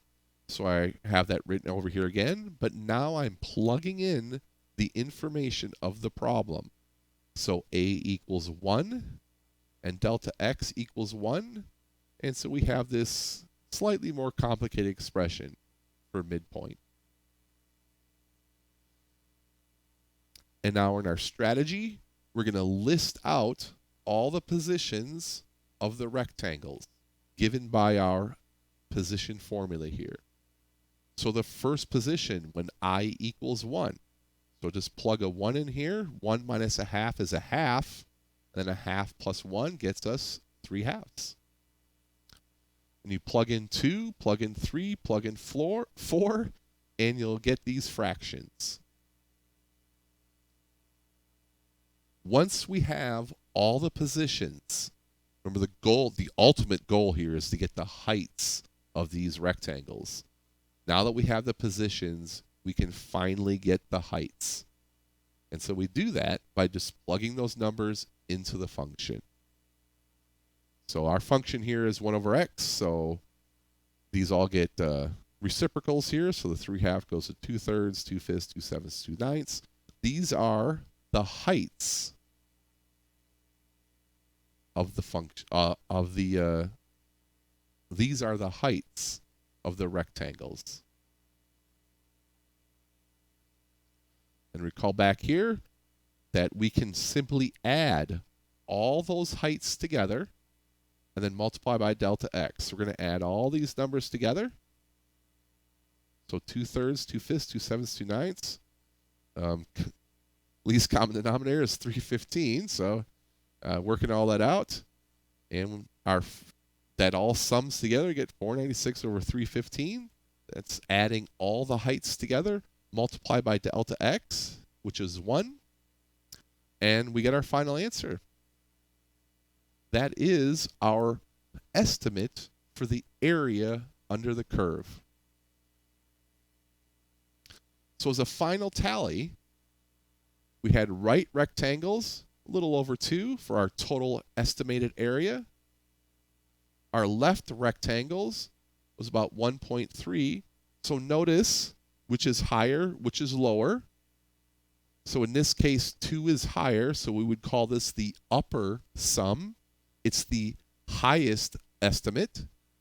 And the left rectangles in this case is giving us the lower sum because it's the lower number. So again, I'm not a big fan of the upper-lower sum, but you'll probably see it here and there. And you simply don't know which is which until you crunch out all the numbers. You simply don't know. Only at this point can I finally tell you, oh, okay, 2 is the upper, 1.3 is the lower. And then finally for midpoint, which is more accurate than left and right, you can see it's actually 1.5, 1.6 about. So it's right between left and right in the middle there for the midpoint rule.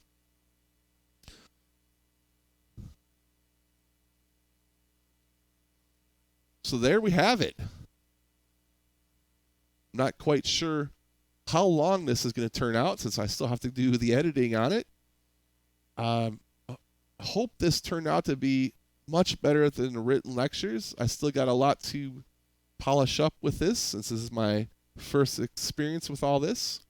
But I really do hope this was a much better help for you and that we can get a strong showing on test 4, and integrals will be very important going into future calculus classes. So it is very important that I really try my best to get through to you this integration. So we will talk about everything we did today was actually algebra. Try to wrap your head around what we've been doing here, because our next lecture, we're going to take this then into calculus, and so we can start getting exact answers. So I will see you next time. Or I guess talk to you next time.